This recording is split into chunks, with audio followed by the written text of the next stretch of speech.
بخير، رمضان كريم. احنا الآن في أجواء التصعيد والصحفيين في الخلف.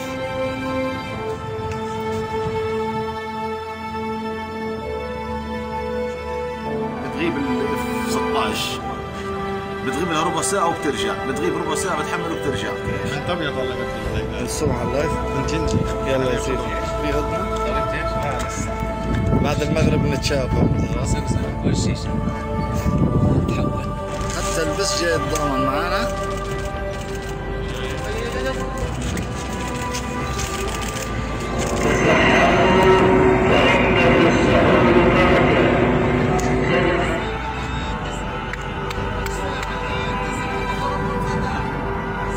مدينة الجبال حزينة هذه الليلة، 9 شهداء إن شاء الله في الجنة يا رب.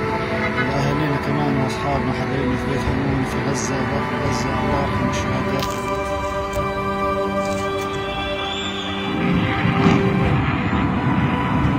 ايش قصة الأبراج؟ دخلنا فيها ولا مرحلة الأبراج؟ أنا مصدق الأبراج تقبل صلاة 5 دقائق. علاش بالضبط؟ لا أنا الأبراج اللي قصفوها. البرج هذا؟ وش هذا هو البرج لسه. طيب جاهز؟ صح؟ صح أنا مش ضامنها. بس جاهز. يلا توكل. صباح الخير ورا.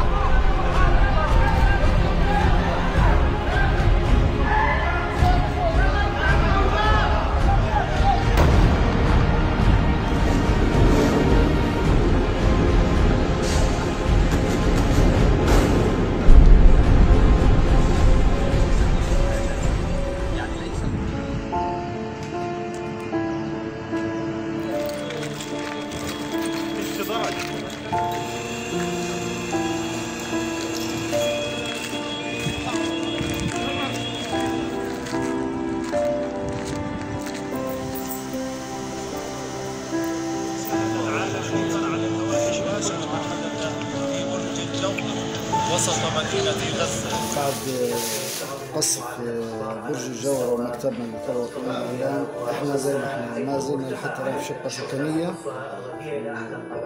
في مستشفى الشفاء. تغطية الأحداث والتصعيد الإسرائيلي كل يوم في المكان. ايش؟ ولا قبل. وين كنا قبل يومين 3؟ كنا هناك صرنا هنا. راح البرج. هذا عبد حيروح. لا يا رجل نروح هناك. برضه حيروح. اخترنا. الحمد لله على السلامة. جيت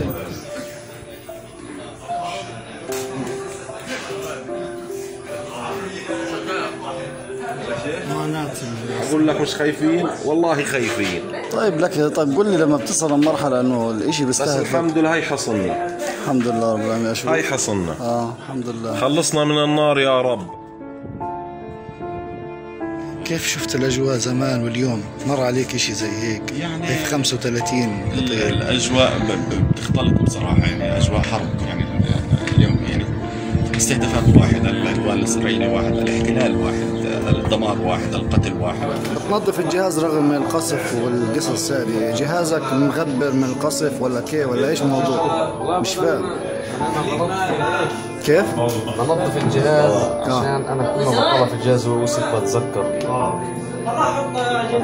مكان مكتب. يعني شايفين بعد قصف المكتب كيف؟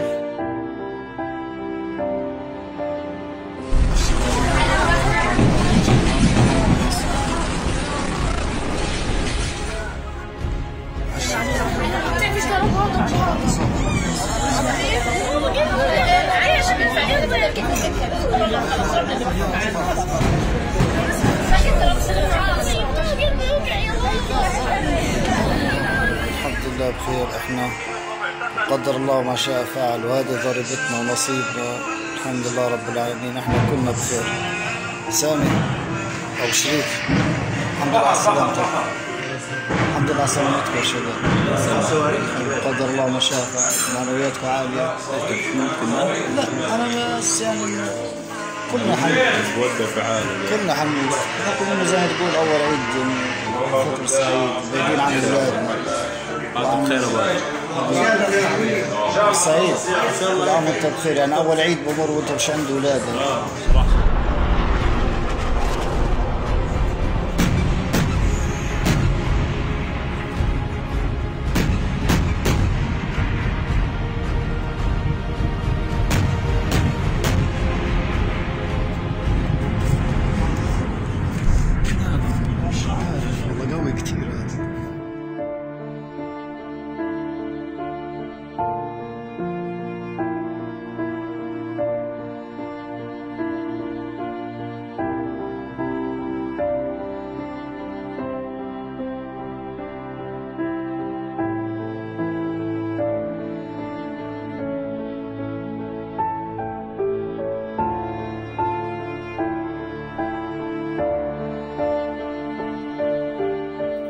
هذا مكسر الصوت.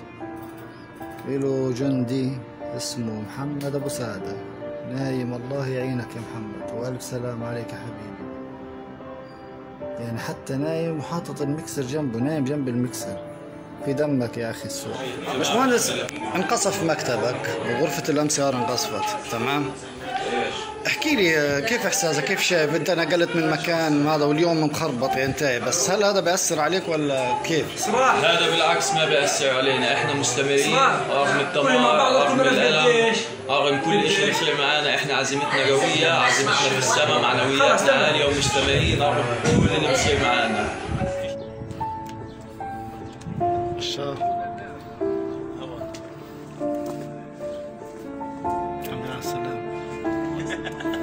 يوم جديد.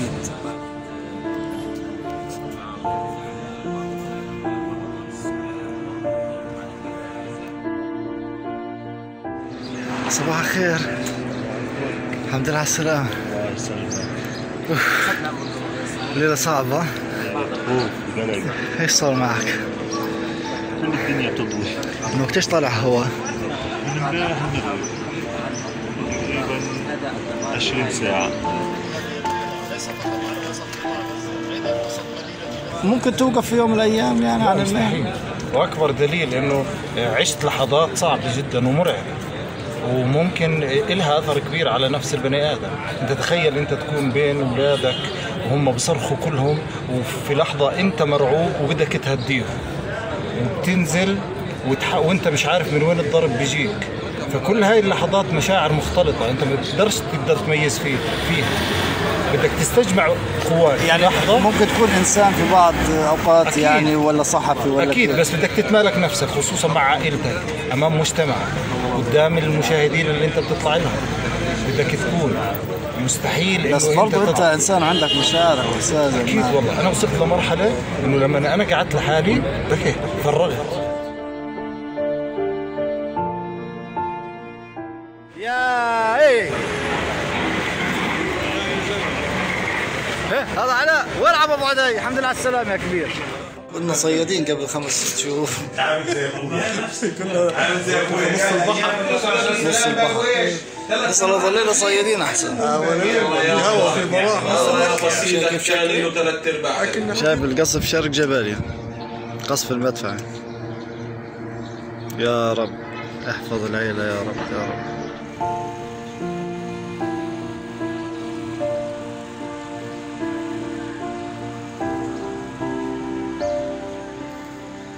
احمد الحمد لله على السلامه. الحمد لله على السلامه فارس، كيف حالك؟ ايش الاخبار؟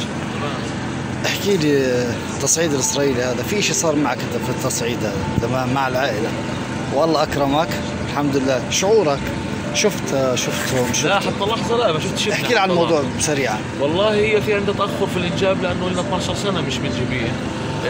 صحيح كان الموضوع مؤلم جدا، كانت قصفة شارع الوحدة وكان عدد شهداء كبير، وكنا بنراقب وطالعين مباشر لانتشال الجثامين والناجين إذا كان موجود.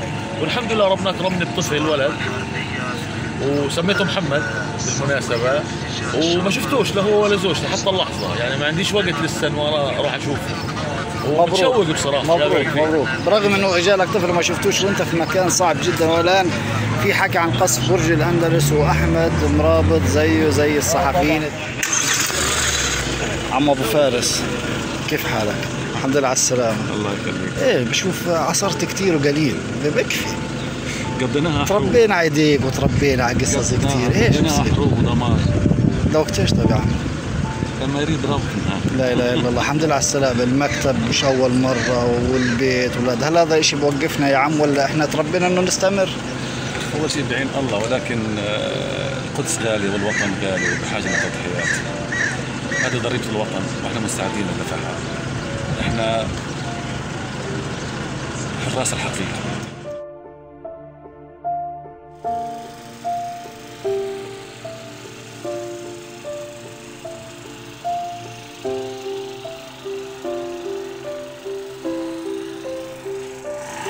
مهندس مهند، سلامات. الحمد لله على السلامة. الله يسلمك. ايه بتشتغل ولا بتحب؟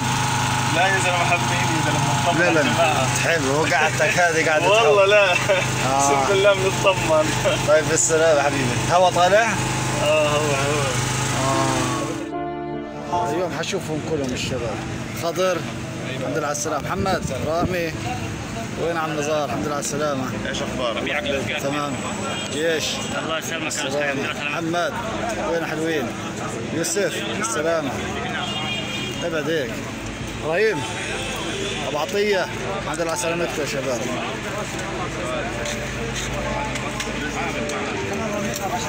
كيفك؟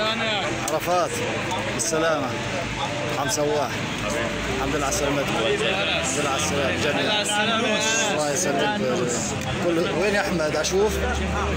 الحمد لله على سلامتك. منورين يا رب يا رب يا رب يا رب. الحمد لله على السلامة. ايش الاخبار؟ كيف الوضع؟ روحت على البيت؟ لسه؟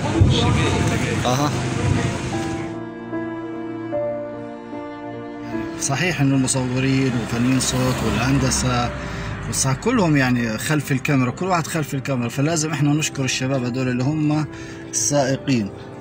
محمود طافش احد السائقين، وعبد الرحمن الغول سواق، وهدول الشباب بيطلعوا في نص الليل وبالنهار وبوصلونا وبيجيبونا، والله يعطيهم الف عافيه. هذه رساله احنا بنكملها صح، بنوصل رساله وبنوصل صوره واحنا بنكمل الرساله هذه. حبا للوطن وحبا لفلسطين والقدس، فلازم في الامور هذه نقف ان شاء الله مع بعض ونضلنا ايد واحده.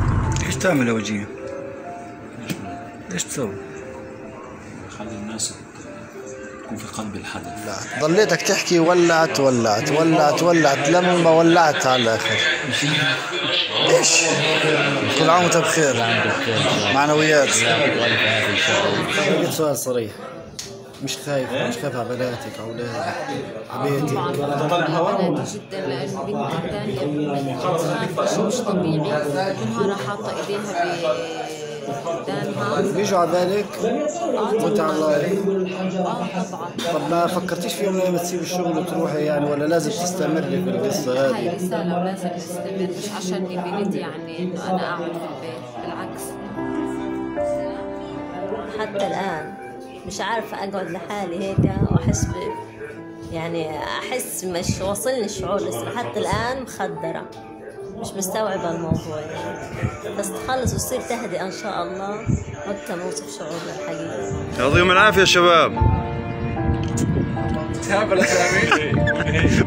ولا يمكن. طيب هذه انت حربجي يعني بعرفك كويس وفيش قلب، لكن الفتره دي انا شفتك خايف وشعرت فيك بصراحه، لكن قل لي هل هذه يعني بوقف شغلك مثلا؟ احنا اليوم قاعدين بنشتغل. اول يوم لما انضرب المكتب وانضرب هذا وكنت خايف، انا كنت خايف من قوه الضرب، لانه الضرب صار فينا. بعدين لقيته قلت ليش واحد بالاخر حيموت. محمد كيف حالك؟ تمام يا حبيبي. محمد بحكي لي بدردش انا وياه، قاعد بدردش انا، بقول له عمرك خفت يا محمد؟ بقول لي انا من اليهود بخافش. كلنا بنخافش منهم، بس ايش اللي بخوفك؟ من ايش خايف؟ والله انا على نفسي بخافش، لانه خلص يعني واضحه الدنيا، موتي واحده هي لو بدك تموت. ايهاب حموده واحمد النخاله مونتير، الاثنين مونتريين، هذول اللي بمنتجوا كل حاجه وبيبعتوها وبكشفوا جرائم الاحتلال. الله يمسيكم بالخير. الله يمسيكم. قهوتك في ايدك وقاعد ايش تعمل على الجوال؟ لزوم الصخرة هذا لازم تابعين اول باول. ايش تحكي مع الاهل؟ طبعا بطمن عليها، الواحد سايبين اكثر من 10 ايام، يعني الواحد نصف الشغل ونصف الاهل، بين الاهل لاش بشوف، ما انا بالعافيه لما يسمع صوته، وحتى في الجوال يعني الواحد لما يحكي معهم بكون حذر، بكون عارف ايش بده يحكي معهم.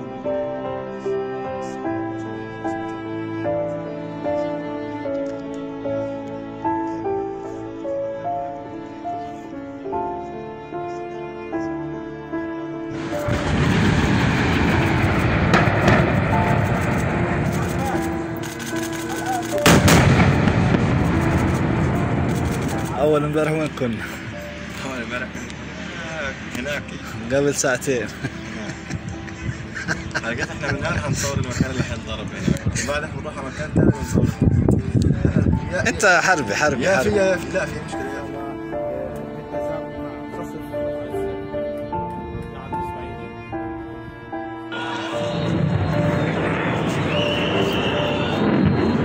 واحد اثنين ثلاثة أربعة خمسة. بنحاول نضحك هذا الرجال على الهواء مش راضي.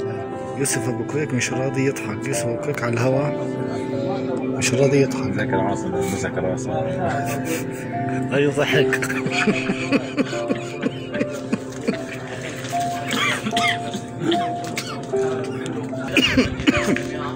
الدخنة جت علينا يا حسيب.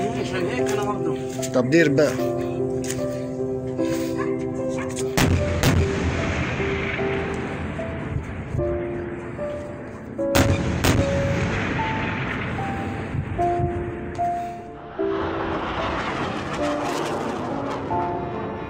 عطقنا عمل لك الخوفة؟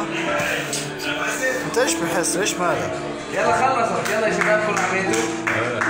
الحمد لله روحنا على البيت، صارت هدنة. آدم دينا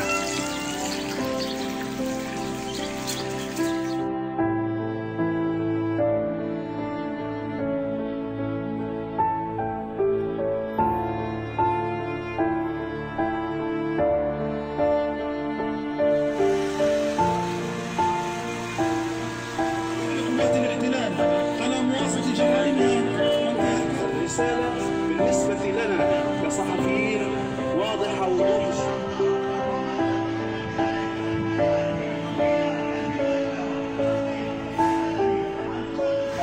وهيك خلصت الحكاية. بعد 11 يوم صعبان صرنا احنا المعاناة. كنا نصور معاناة الناس، صرنا احنا المعاناة. انا وزمايلي موجودين بالشارع، وهذا البرج على باب البرج،